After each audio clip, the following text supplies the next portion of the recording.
وجعل الضياء والظلم وخلق اللوح والقلم والصلاة على من صلى عليه آدم أبو البشر وسلم عليه الحجر والشجر وبإشارته طلعت الشمس وانشق القمر أشهد أن لا إله إلا الله المعبود وأشهد أن محمدا عبده ورسوله المحبوب أما بعد فأعوذ بالله من الشيطان الرجيم بسم الله الرحمن الرحيم كنتم خير أمة أخرجت للناس تأمرون بالمعروف وتنهون عن المنكر آمنت بالله صدق الله العظيم আহলে সুন্নাত ওয়া জামায়াতের প্রচলিত প্রথা অনুযায়ী কোরআনের নির্দেশ অনুসারে মুহাম্মদুর রাসূলুল্লাহ সাল্লাল্লাহু তাআলা আলাইহি ওয়াসাল্লামের উপরে ভক্তি ভরে অন্তর খুলে মুহাব্বতের সঙ্গে দরুদ শরীফ পাঠ করুন। আল্লাহুম্মা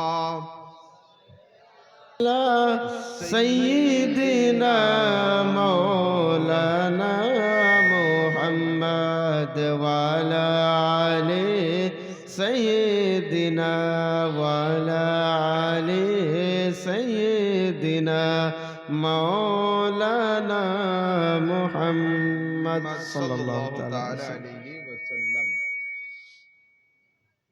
সন্ধ্যা থেকে নিয়ে পর্যন্ত উলামায়ে কেরামের মুখ থেকে বক্তব্য এবং নাত শরীফ শ্রবণ করলেন।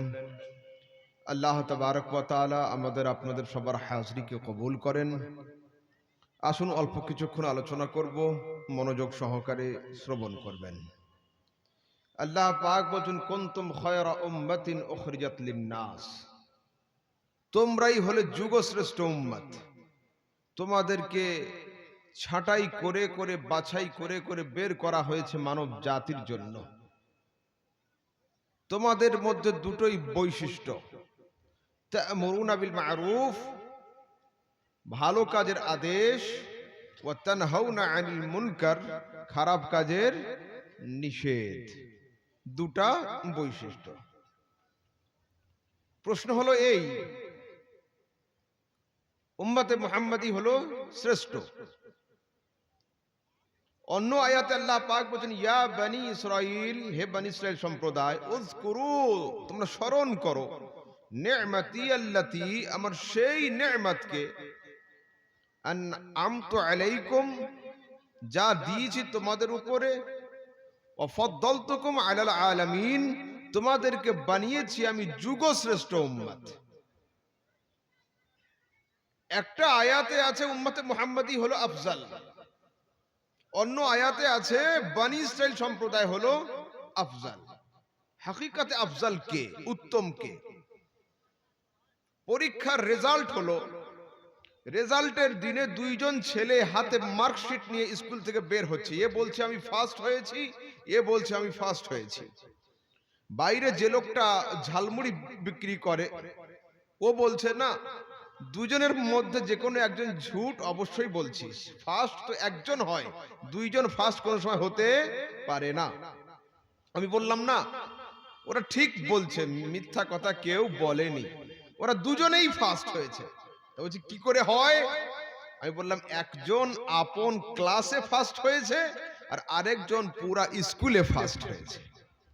দুটো কিন্তু ঠিক। তো একটা আয়াতে আছে আনআমতু আলাইকুম ওয়া আন্নী ফাদ্দালতুকুম আলাল আলামিন, বনি ইসরাইল সম্প্রদায়কে আমি বানিয়েছি যুগশ্রেষ্ঠ উম্মত। আর অন্য আয়াতে আছে উম্মতে মুহাম্মাদি হলো আফজাল। তো দুটো আয়াতের তাতবিক কি হবে, এর তাশরীহ কি হবে? তো দুটো আয়াতকে নিয়ে মুফাসসিরিনে কেরামদের সামনে যদি রাখা হয়, তারা লিখছেন আয় ফি জামানিহিম, বনি ইসরাইল সম্প্রদায় আপন যুগে উত্তম, আর উম্মতে মুহাম্মাদি আদম থেকে নিয়ে ঈসা পর্যন্ত সর্বযুগে উত্তম। উম্মতে মুহাম্মাদি সর্বযুগে উত্তম। রাসূল আকরাম সাল্লাল্লাহু আলাইহি ওয়াসাল্লাম বলছেন ইন্নাল জান্নাতা মুহাররামাতুন আলাল আমবিয়া হাত্তা তাদখুলাহা ওয়া মুহাররামাতুন আলাল উমাম হাত্তা তাদখুলা উম্মাতাক। মাহবুব, আদম থেকে নিয়ে ঈসা পর্যন্ত কোন নবী ততক্ষণ জান্নাতে প্রবেশ করতে পারবে না যতক্ষণ তুমি জান্নাতে প্রবেশ না করো। আর সমস্ত উম্মতির উপরে জান্নাত হারাম থাকবে যতক্ষণ উম্মতে মুহাম্মাদি জান্নাতে প্রবেশ না করে। এখন প্রশ্ন হলো এই, আল্লাহর দরবারে আফজাল কে? আল্লাহর দরবারে উত্তম কে? আল্লাহর দরবারে দামি কে? আল্লাহর দরবারে রেসপেক্টেড কে? এমন কি আছে কোন জায়গায় লেখা যে আল্লাহ পাক শুধু মক্কার লোককে ভালোবাসে, দিনাজপুরের লোককে ভালোবাসে না? এমন কি আছে কোন জায়গায়? আল্লাহ পাক কেবলমাত্র আরবের লোককে ভালোবাসে, ভারতের লোককে ভালোবাসে না? এমন কি আছে? তো আল্লাহর দরবারে উত্তম কে? এমন কি আছে যে কেবল ধনীদেরকে আল্লাহ ভালোবাসে, গরিবদেরকে আল্লাহ ভালোবাসে না? এমন কি আছে? আল্লাহকে জিজ্ঞেস করছি, আয় আল্লাহ, তোমার দরবারে উত্তম কে? আল্লাহ পাক বলছেন, না আমি শাকল সুরাত দেখি, না ওর চেহারা মোহরা, না অবস্থা, না দেশ, না শহর, না সিটি, না ভিলেজ। ইন্না আকরামাকুম ইনদাল্লাহি আতকাকুম। আল্লাহর দরবারে উত্তম সেই যার তাকওয়া হলো উত্তম। যার মধ্যে তাকওয়া থাকবে ও হলো উত্তম, বাড়ি যেখানেই হোক, অবস্থা যেমন। আচ্ছা, এখন আমরা জিন্দা, মরতে হবে না? হবে না? মরতে হবে। তো আল্লাহকে জিজ্ঞাসা করছি, আল্লাহ তুমি যখন হায়াত দিলে, ফির মত কেন? আর মত যদি দেওয়ার ছিল তো ফির ये হায়াত কেন? হয় হায়াত হতো, নয় মত। তুমি হায়াতও দিলে, সঙ্গে মতের পুলিশ ফের লাগিয়ে দিলে। কেউ 40 বছরে অ্যারেস্ট হবে, কেউ 4 দিনে, কেউ 100-তে, কেউ 90-এ, কেউ 70, কেউ 69-এ অ্যারেস্ট কিন্তু হবেই। আল্লাহ পাক বলেন, আল্লাযী খালাকাল মাউতা ওয়াল হায়াতা লিয়াবলুয়াকুম আইয়ুকুম আহসানু আমালা। আমি আল্লাহ হায়াত আর মওতকে এই জন্য সৃষ্টি করেছি যে দুনিয়াতে তোমাদের হাতে অ্যাডমিট কার্ড দেব, আর কিয়ামতের দিনে মার্কশিট চেক করব, ম্যাথে কত পেয়েছো, হিস্টরিতে কত পেয়েছো। দুটো জিনিসকে দেখার জন্য আমি তোমাদের দুনিয়াতে পাঠিয়েছি, হায়াত আর মত। হায়াত আর মত। मौत काके बोले? दुनियार लोग, बाबा कुरान करीम में थोड़ा ऊपर रखो उसको, हैं उस कुर्सी पर रख दो। पैसे को ऊपर नहीं रखना चाहिए बाबा, इसके ऊपर नहीं रखना है, सबसे ऊपर कुर्सी पर रख दो। सुनें, हयात और मौत। मौत काके बोले? रसूल আকরাম সাল্লাল্লাহু আলাইহি ওয়াসাল্লাম বলছেন, শুনুন, যদি একটা জায়গার উপরে at a same time, same place এর উপরে 70টা তলোয়ার নিয়ে আঘাত করা হয়, যতটা ব্যথা হবে মওত তার থেকেও বেশি শক্ত। আল্লাহ। অন্য হাদিসে আছে 300 খানা তলোয়ারকে নিয়ে যদি at a same time, same place এর উপরে আঘাত আনা হয়, যতটা ব্যথা হবে মওত তার থেকেও শক্ত। মওতের কথা আমাদের আর খেয়াল নেই। আসুন একটু আগের দিকে যাই। কুল গাছ বোঝেন? কুল গাছ, কুল গাছ কি বলে? বোর গাছ। বোর গাছের ডালে কাঁটা থাকে না? একটা বোর গাছের ডালকে কেটে জমিনে রাখুন, আর ওইটার উপরে একটা ভিজা গামছা দিয়ে দিন, ভিজা গামছা, টাওয়াল, আর আধ ঘন্টা পরে ওটাকে টান দেন, কি হবে? ছিঁড়ে যাবে, ঠিক থাকবে না, সুতাগুলা সরনড় হয়ে যাবে, চাকনাচুর হয়ে যাবে, ফেটে যাবে। তো যদি একটা বইয়ের গাছের ডালের উপরে গামছা রাখার পরে আধ ঘন্টা পরে যদি আলাদা করা হয়, তার হাল এটা হয়, আপনার দেহের মধ্যে আত্মা রয়েছে 40 বছর, 60 বছর, 90 বছর। তো চিন্তা করুন, মালাকুল মওত যখন আত্মাকে দেহ থেকে আলাদা করবে, আপনার দেহের কি হাল হবে, আপনার আত্মার কি হাল হবে। আল্লাহ। আবার একটা উদাহরণ আছে, বাড়িতে মায়েরা যখন রুটি করে না, আটার খামির করে, ওর মধ্যে মাঝে মধ্যে দাড়ির চুল, মাথার চুল দেখতে পাওয়া যায় না? কি করে মায়েরা? নখ দিয়ে এইভাবে করে টেনে টুক করে বের করে নেয়। তো আটা থেকে যখন চুল বের করা হয়, আটার কোনো কষ্ট হয়? হয়? হয় না। চুলের কোনো আঘাত হয় না, কারণ আটা নরম, চুল বেরিয়ে আসে, এতে কোনো কষ্ট হয় না। তা বলছে বইয়ের গাছের ডালের উদাহরণ হলো কাফিরের মওত, কিন্তু যখন মুমিনের মওত হবে, যেমন আটা থেকে চুল বের করা হয়, আটা টের পায় না, চুলও টের পায় না, তো মুমিনের দেহ টের পাবে না, মুমিনের আত্মাও টের পাবে না। हकीमुल उम्मत मुफ्ती अहमद यार खान नईमी, सुन्नियों के हकीमुल उम्मत मुफ्ती अहमद यार खान नईमी फरमाते हैं, रूह क्यों ना हो मुस्तरिब ऐसी मौत पर, अरे सुनते हैं कि मर के होगी ज़ियारत रसूल। सुभान अल्लाह, सुभान। नारे तकबीर, नारे रिसालत, उलमाए अहले सुन्नत हजरत अल्लामा मुफ्ती अहमद रजा समदानी अजहरी, नारे तकबीर, नारे रिसालत। हकीमुल उम्मत फरमाते हैं, रूह क्यों ना हो मुस्तरिब ऐसी मौत पर, अरे सुनते हैं कि मर के होगी ज़ियारत रसूल की। अरे कब्र में जैसे मैं उनको पाऊं, पकड़ के दामन मचल ही जाऊं, जो दिल में रह के छुपे थे मुझसे आज वो जलवा दिखाने आए हैं। কবরে যখন নবীকে পাবো, নূরানি দামানটা ধরে লুটিয়ে পড়বো, কেন? जो दिल में रह के छुपे थे मुझसे, ना देखे या नबी सलाम अलैका, ना देखे मुस्तफा जाने रहमत, ना देखे काबे के बदरुद्दुजा, সেই মুস্তাফা ইন্তেকালের পরে আজ নূরানি জলওয়া দেখানোর জন্য কবরে উপস্থিত হয়ে গিয়েছেন। আচ্ছা, মওত কাকে বলে? রাসূল আকরাম সাল্লাল্লাহু আলাইহি ওয়াসাল্লাম বলেন, তুহফাতুল মুমিন আল মওত। মওত হলো মুমিনের জন্য একটা গিফট। মওত হলো মুমিনের জন্য গিফট, উপহার। গিফট পাওয়ার পরে আনন্দ হয় না বেজার হয়? খুশি না দুঃখ? গিফট পেলে কি হয়? খুশি। মওত যদি গিফট হবে, মওত পাওয়ার পরে খুশি হবে না বেজার হবে? खुशी হবে। रसूल के जिज्ञासा करती, या रसूल अल्लाह, मौत अगर तोहफे का नाम है तो इसमें खुशी क्या है? रसूल अकरम दूसरी रिवायत में फरमाते हैं, इन्नमल मौत जस्रुन युसिलुल हबीब इलल हबीब। मौत एक सेतु का नाम है, ब्रिज का नाम है। इस ब्रिज को पार करने के बाद गुलामों के साथ मुस्तफा की जियारत हुआ करती। सुभान अल्लाह, सुभान अल्लाह। बेशक मौत सेतुर नाम, ব্রিজের নাম। এই ব্রিজ পার হওয়ার পরে গোলামদের সঙ্গে আকার সাক্ষাৎ হয়ে থাকে। হলো, চলুন হাদিস শোনাই।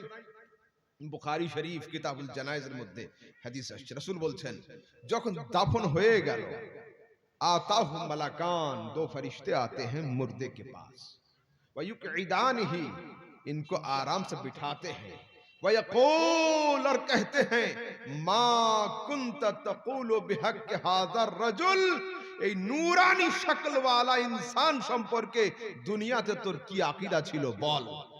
ইযা কানা রাজুলু মুমিনান, যদি মানুষটা মুসলমান হয়, মুমিন হয়, কি বলবে? আরে হাযা নবিয়ুনা মুহাম্মাদুন সাল্লাল্লাহু আলাইহি ওয়াসাল্লাম। আরে কি জিজ্ঞাসা করছো? ইনি তো আমাদের নবী মুহাম্মদ সাল্লাল্লাহু আলাইহি ওয়াসাল্লাম। ওয়া ইযা কানা রাজুলু কাফিরান, লোকটা যদি কাফের হয় কি বলবে? হা হা লা আদরি, sorry I don't know, sorry I haven't knowledge about this personality, এনার সম্পর্কে আমার কোনো ধারণা নেই, আমি কিছু জানি না। ফেরেশতারা কি বলবে? উনজুর ইলা মাকআদিকা মিনান নার, देख ले जहन्नुम की तरफ, जहन्नुम का दरवाजा तेरे लिए खोलने का इंतजाम हो रहा था। कद अब्दलकल्लाहु मकानका मिनन नार इलल जन्नह, मुस्तफा की शक्ल अनवर को पहचानने के लिए अल्लाह ने तेरे लिए जहन्नुम को बंद कर दिया, जन्नत के दरवाजे खोल दिए गए। सुभान अल्लाह। तेरे लिए जन्नत के दरवाजे खोल दिए गए। अब बताइए लोगों, किनको पहचानने से जन्नत का दरवाजा खुल गया? बताओ। नबी को। किनको ना पहचानने से जहन्नुम का दरवाजा खुला था? नबी को। तो भाई यही तो सुन्नी लोग कहना चाहते हैं कि बस जिनको पहचानने से जन्नत के दरवाजे खोल जाते हैं उनको पहचान लो। और तुम्हारे इमाम तो यही तालीम हमको दिए हैं कि मुस्तफा, बस तुम्हें जाना, तुम्हें माना, ना रखा गैर से काम, लिल्लाहिल हम्द में दुनिया से मुसलमान गया।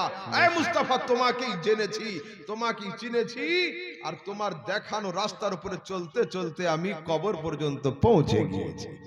আচ্ছা, বুখারী শরীফ কিতাবুল জানায়েজ এই হাদিসের আখেরি হিস্সাতে আসছে, ওয়া ইন্নাহু লা ইয়াসমাউ কারআন আলিহিম, মুর্দা লোকটা যাকে কবরে শোয়ালেন, যখন আপনারা বাড়ি আসেন ও আপনাদের চপ্পলের খসখস আওয়াজ শুনতে পায়। চপ্পলের খসখস আহাট কবরে শুয়ে শুয়ে শুনতে পায়। বুখারীর হাদিস, তো যদি একজন জেনারেল ক্যাটাগরির সাধারণ মানুষ কবরে শুয়ে শুয়ে আমার আপনার চপ্পলের খসখস আওয়াজ শুনতে পায়, মুস্তাফা করিম কবরে শুয়ে শুয়ে উম্মতির দরুদ আর সালাম কি শুনতে পাবেন না? হ্যাঁ, কেন পাবেন না? রাসূল আকরাম সাল্লাল্লাহু আলাইহি ওয়াসাল্লাম হাদিসে বলছেন, সাল্লু আলাইয়া ইয়াউমাল জুমআতি কাসীরান লিআন্না সালাতাকুম মা'রুদাতুন আলাইয়া। ও পৃথিবীর মানুষ, তোমরা আমার উপরে বেশি বেশি করে দরুদ আর সালাম পাঠ করো, এই জন্য যে তোমাদের দরুদ আর সালাম আমার কাছে পৌঁছে দেওয়া হয়। ঠিক আছে? আচ্ছা, এখন তো আমরা মিডিয়ার যুগের মানুষ, হাতে সবসময় মোবাইল ফোন থাকে। মোবাইলে একটা ফ্লাইট মোড অপশন আছে না? ফ্লাইট মোড আছে না? সব মোবাইলই থাকে। তো যখন আপনি প্লেনে সফর করবেন, ফ্লাইট মোড অন হয়ে যায়, কারোর কল যাবে না, কারোর কল আসবে না। যদি মোবাইল নিয়ে পানির জাহাজ সমুদ্রে সফর করেন, তো যখন জাহাজটা সমুদ্রের মাঝখানে যাবে লেখা উঠবে আউট অফ কভারেজ, নেটওয়ার্ক সীমার বাইরে।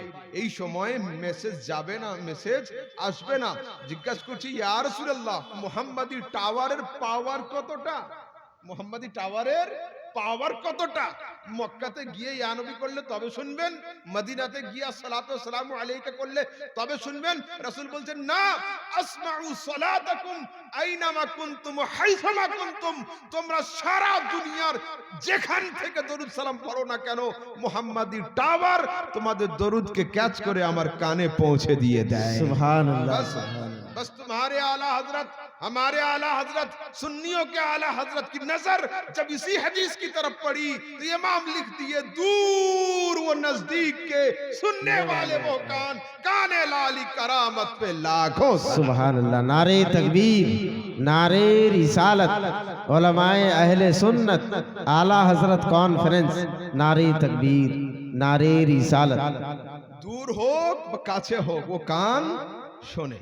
আচ্ছা, মওতের চ্যাপ্টার আরেকটু বাকি আছে। কি আছে? বিষয় হলো এই, মুস্তাফা করিমের সঙ্গে যদি কেউ প্রেমের বিজনেস করে, ওর ফায়দা কেমন হবে? দুনিয়াতে বিজনেস কয় রকমের হয়? দুই রকমের, নগদে আর বাকিতে। বিজনেস 1 লক্ষ রকমের হতে পারে, বিজনেসের সিস্টেম চলে দুটা, হয় নগদ নয় बाकी। जब जलसे करने होते हैं हमें, हम मौलवियों को फोन करते हैं, हजरत ये तारीख खाली है। बोले नहीं बाबा, 25 तारीख तो खाली नहीं है, 27 तारीख खाली है, ले लो। फिर 2 दिन के बाद फोन करते हैं, तो उसी 27 को रख लीजिए। बोले नहीं, वो तारीख हमने कहीं और दे दिया है, अब 31 तारीख बची हुई है, वो लेना है तो ले लीजिए। ये होता है हमारा सिस्टम, है ना? ये हमारे हजरत लोग हैं, बड़े लोग माशाल्लाह, शायर इस्लाम है, मैं तो सबसे छोटा आदमी हूं, ऐसा कुछ नहीं मेरे साथ। ये होता है। मगर মুস্তাফা করিমের সঙ্গে যদি কেউ প্রেমের বিজনেস করে কেমন হবে? ইমাম বলছেন, আরে জান দে দো ওয়াদায়ে দিদার পর। মুস্তাফা করিমের সঙ্গে প্রেমের বিজনেস করে তো দেখ, নগদ अपना দাম हो ही जाएगा। তুমি কবরে যেদিন যাবে বাকির কোনো কারবার নেই, নগদে মুস্তাফা তোর কবরে উপস্থিত হয়ে যাবে। সুবহানাল্লাহ। আরে জান দে দো ওয়াদায়ে দিদার পর, নগদ अपना দাম हो ही जाएगा। মুস্তাফার সঙ্গে মোহাব্বত করে দেখ, বাকির সিস্টেম নয়, ডেটের কোনো সময় নয়, যেদিন ইন্তেকাল করে তুমি কবরে যাবে রাসূল সেদিন তোমার কবরে উপস্থিত হয়ে যাবে। হলো? তারপর একটু আগের দিকে যাই। দুরুদ আর সালাম যদি আমরা সবাই না পড়ি, আমরা যদি পড়া বন্ধ করে দিই, ইনকিলাব জিন্দাবাদ, দরুদ সালাম বন্ধ থাক, বন্ধ হবে? হবে? দিনাজপুরের লোক না পড়লে মালদার লোক পড়বে, মালদার লোক না পড়লে মুর্শিদাবাদের লোক পড়বে, যদি পুরো হিন্দুস্তান না পড়ে তো পাকিস্তান পড়বে, আর যদি পুরো দুনিয়া বন্ধ হয়ে যায় তখন কি হবে? তো কালা কাবুল আহবার, হযরত কাবুল আহবার বলছেন, মা মিন ফজরিন ইল্লা ইয়াতলাউ ৭০ আলফাম মিনাল মালাইকা হাত্তা ইয়াহফু বিল কবর ওয়া ইয়াদরিবুনা বিআজনিহাতিহিম ওয়া ইউসাল্লুনা আলান নবী সাল্লাল্লাহু আলাইহি ওয়াসাল্লাম। প্রত্যেক দিন ৭০,০০০ নূরি ফেরেশতা আসমান থেকে জমিনে আসে, ফজরের সময় নবীর মাজারকে ঘিরে নেয়, নূরানি ডানা দিয়ে হাওয়া করতে থাকে, ওয়া ইউসাল্লুনা আলান নবী, নবীর উপরে দরুদ আর সালাম পড়তে থাকে। সুবহানাল্লাহ, সুবহানাল্লাহ। ওয়া ইযা আমসু আরাজু, যখন সন্ধ্যা হয় এই 70,000 ফেরেশতা আসমানে চলে যায়, নতুন 70,000 ফেরেশতা অল্টারনেট ডিউটিতে ওখানে হাজির হয়ে যায়। অর্থাৎ প্রত্যেক দিন 1,40,000 ফেরেশতা মুস্তাফা করিমের মাজারের সামনে হাজির হয় দরুদ আর সালাম পাঠ করার জন্য। তো যদি সারা দুনিয়ার লোক দরুদ সালাম বন্ধ করে দেয়, বন্ধ হবে? বন্ধ হবে না। কেন? মিট গয়ে মিটতে হ্যাঁ মিট যাएंगे আদা তেরে, না মেটা है না মিটেगा কভি চর্চা তেরা। এ মুস্তাফা তোমার চর্চা কোনোদিন বন্ধ হবে না। আরে খাক হো जाए अदू चलकर मगर हम तो रजा, दम में जब तक दम है जिक्र उनका सुनाते जाए। সুবহানাল্লাহ। আচ্ছা, তারপর একটু আগের দিকে চলুন তো। প্রশ্ন হলো এই, রাসূল আকরাম সাল্লাল্লাহু আলাইহি ওয়াসাল্লাম শুনবেন বাদাল ওয়াফাত, বাদাল মওত, ইন্তেকালের পরে কি হবে? সরাসরি হাদিসে আসছে, রাসূল বলছেন মা মিন মুসাল্লিমিন ইউসাল্লিমু আলাইয়া ইল্লা রাদ্দাল্লাহু আলাইয়া রূহি হাত্তা আরুদ্দা আলাইহিস সালাম। আমার উম্মতিরা যেন টেনশন না করে যে ইন্তেকালের পরে কি হবে। আল্লাহ পাক আমার দেহে আত্মাকে ফিরিয়ে দিয়েছেন, আমি উম্মতির সালামের জবাব দিয়ে থাকি।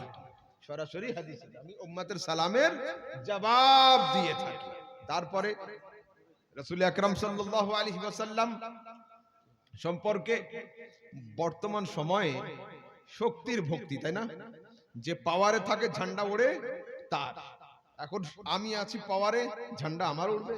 4 দিন পরে আমার পার্টি হারবে, হুজুরের ঝান্ডা উড়বে। 4 দিন পরে ওনারটা হারবে, আপনারটা উড়বে। তো যাদের ঝান্ডা ওড়ার তাদেরটা উড়বে, যে পাওয়ারে থাকবে। আমাদের ঝান্ডাগুলো আছে কোথায়? বাড়ির ছাদে, ক্লাব ঘরের ছাদে, মাদ্রাসার ছাদে, মক্তবের ছাদে। এইটুকুই তো। রাসূলের ঝান্ডা আছে কোথায়? ও যে ফরশ वाले तेरी शौकत का उलू क्या जाने। এই দুনিয়াবাসী লোক তোমার সম্মান কি জানবে? আরে খুসরওয়া আরশ पे उड़ता है फरेरा तेरा।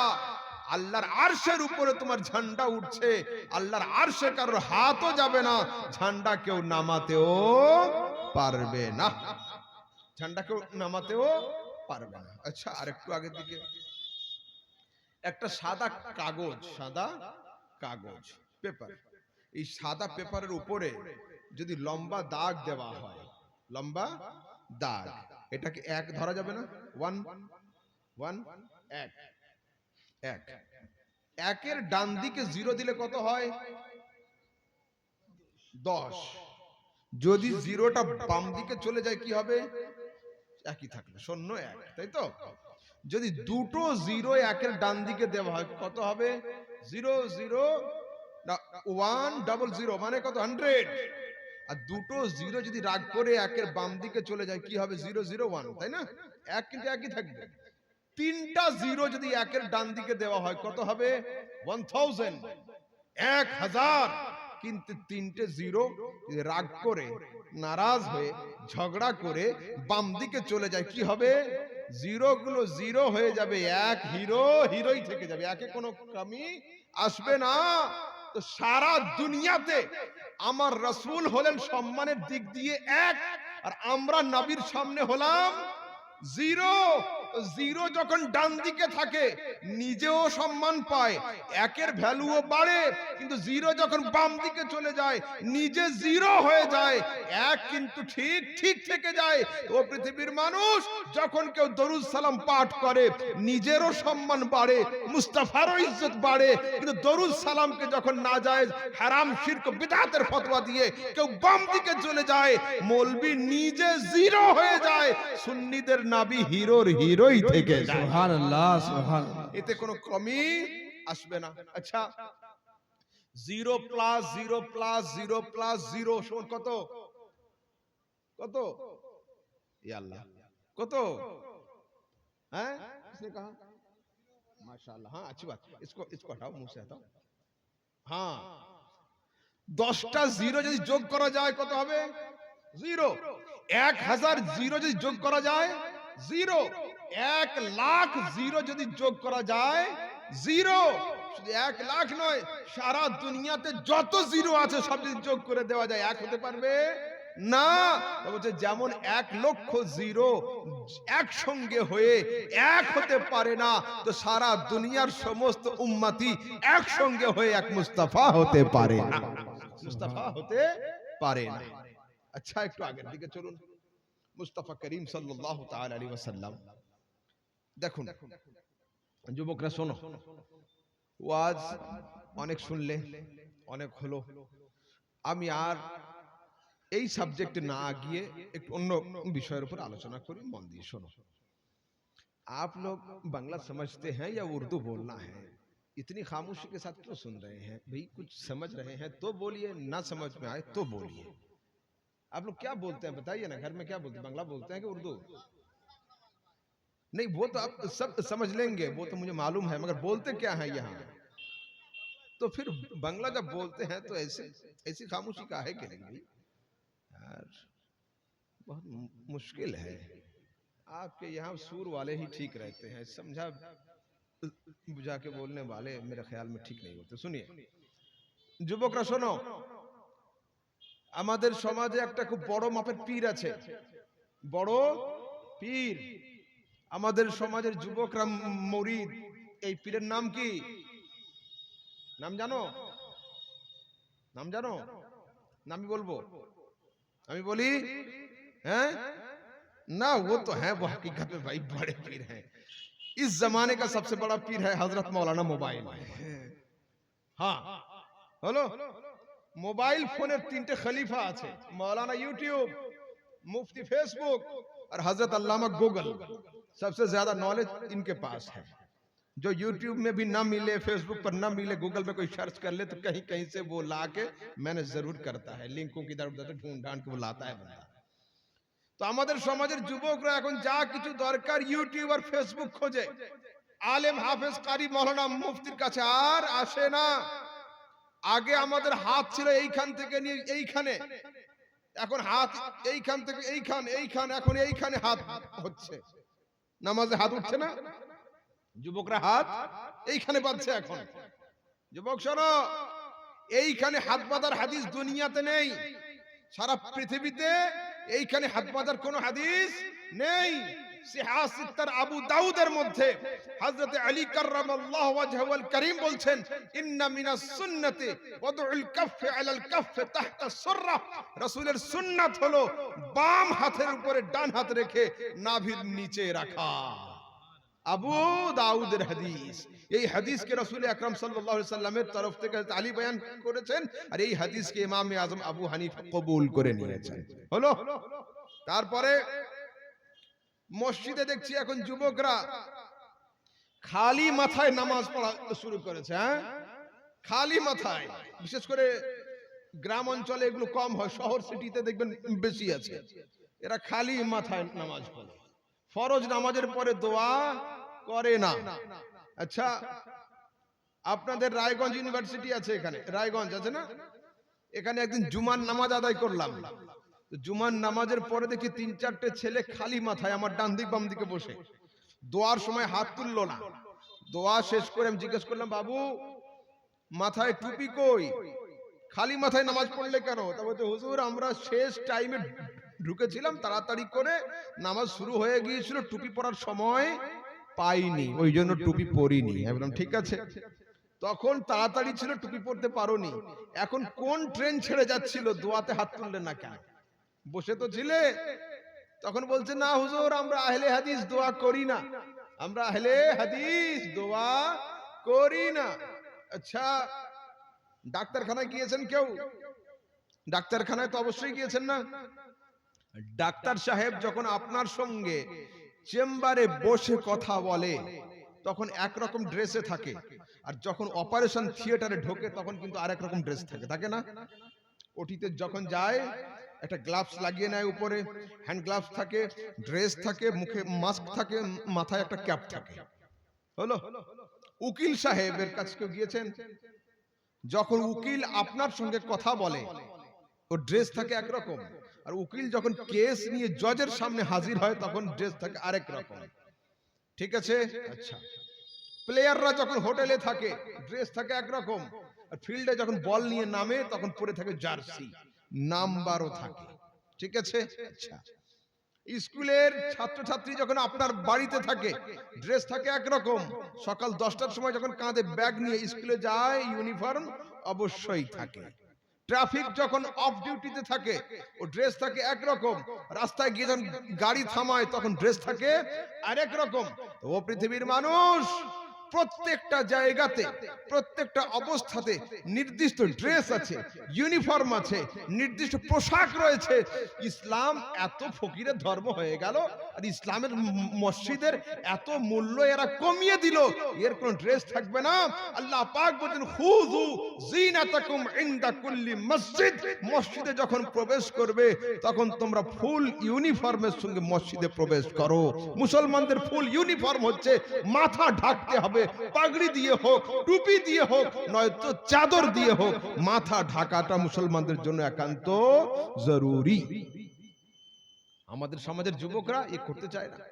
আচ্ছা, এই যে এখানে দান হলো, আমার আগে মৌলানা আব্দুল মালিক সাহেব দান নিচ্ছিলেন। দান অনেকে জীবিতর তরফ থেকে করেছেন, অনেকে মৃতদের তরফ থেকেও, তাই না? যারা জিন্দা আছে ওদের হায়াতের দারাজের জন্য, যারা ইন্তেকাল করেছেন ওদের রুহের মাগফিরাতের জন্য, তাই না? এরা ইউটিউব আর ফেসবুক শিখে শিখে দাবি করছে কি মরে গেল তো শেষ হয়ে গেল, দান করা আর চলবে না। যুক্তি তাদের কি আছে জানেন? যুক্তি দেয় তারা, কি যুক্তি? চাকরি শেষ হয়ে গেলে বেতন বন্ধ হয়ে যায়, মরে গেল তো শেষ হয়ে গেল, আর সওয়াব করার কোনো জায়গা নেই। আমি বললাম ঠিক কথা, চাকরি শেষ হয়ে গেলে বেতন বন্ধ হয়ে যায় এটা তোমাদের জানা আছে, আর পেনশন চালু হয়ে যায় এটা আমার জানা আছে। পেনশন হয় না? ভাই কি এত খাও তোমরা, हैं? तुम लोगों को लेकर कैसे हम जंग में जाए? वहां जाके खैनी खत्म हो गई तो भाई जंग ही छोड़ के पीछे आ जाओगे। इतना ना करो, जलसे में बैठे हो। आजकल देखता हूँ मौलवी शायर लोग भी स्टेज पर बैठकर गुटखे का ये कर रहे। अस्तगफिरुल्लाह, मुझे ये सब चीजें बिल्कुल पसंद नहीं है। खबरदार आप ना कीजिए ना। रसूल सल्लल्लाहु अलैहि वसल्लम की सोहबत में आकर मक्के के लोगों ने शराब छोड़ा, और तुम मौलवियों की सोहबत में आकर ये खैनी और गुटखा नहीं छोड़ पा रहे हो, तो कैसे काम चलेगा? यार, ये आपके दिनाजपुर वगैरह साइड में चलता है। मैं एक जगह गया, इधर रायगंज से आगे, खाना वाना खाया, खाने के बाद प्लेट में जो है एक माचिस और 2-3 सिगरेट ला के दिया, बोले हजरत थोड़ा मूड फ्रेश करिए। मैंने कहा हटाइए मेरे सामने से, खबरदार अगर मैंने ये पीते हुए कभी देख लिया तो हमारे कलकत्ते के लोग मेरे हाथ में बैत होना छोड़ देंगे। हमारे वहाँ इतना मायूब माना जाता है इसको। हाँ, इतना ऐबदार चीज है हमारे वहाँ। मालदा मुर्शिदाबाद में बहुत कम है। 24 परगना कलकत्ते के लोग हैं हम, उधर के मौलवी लोगों के लिए ये बिल्कुल छूट नहीं है। अगर पी लिया, देख लिया, उसके पीछे नमाज नहीं पढ़ेगा कि भाई हम जो करते हैं हजरत भी वही करते हैं, हम क्यों उनके पीछे नमाज पढ़े? हाँ, खबरदार नहीं। अब सुन लीजिए, मैं कोई फतवा नहीं दे रहा हूँ, इसका कुछ ये है अहकाम है, मगर नहीं बताना चाहता। चलिए, तो हदीसे आछे ना नहीं? जी हाँ, अल्हम्दुलिल्लाह। मौलवी अहमद रजा बगैर हदीस के बोलता ही नहीं है। सिहा सित्ता की सही रिवायत में है, रसूल अकरम फरमाते हैं, इज़ा मातल इंसानु इनक़ता अन्हु अमलुहु इल्ला मिन सलास। যখন একজন লোক মারা যায়, ওর জীবনের সমস্ত আমলের দরওয়াজা বন্ধ হয়ে যায়, ইল্লা মিন সালাস, 3টে আমলের দরওয়াজা ওর জন্য খুলে দেওয়া হয়। কি কি পেনশনের দরওয়াজা খোলা হয়? কি কি? সাদাকাতুন জারিয়া, স্থায়ী সাদকা, মসজিদ নির্মাণ করা, মাদ্রাসা নির্মাণ করা, কুয়ো খনন করে দেওয়া, ইতিমখানা তৈরি করে দেওয়া, এইগুলো। আর ওয়ালাদুন সালেহ ইয়াদউ লাহু, যদি নেক আওলাদ রেখে যায়, এখানে আওলাদরা আমি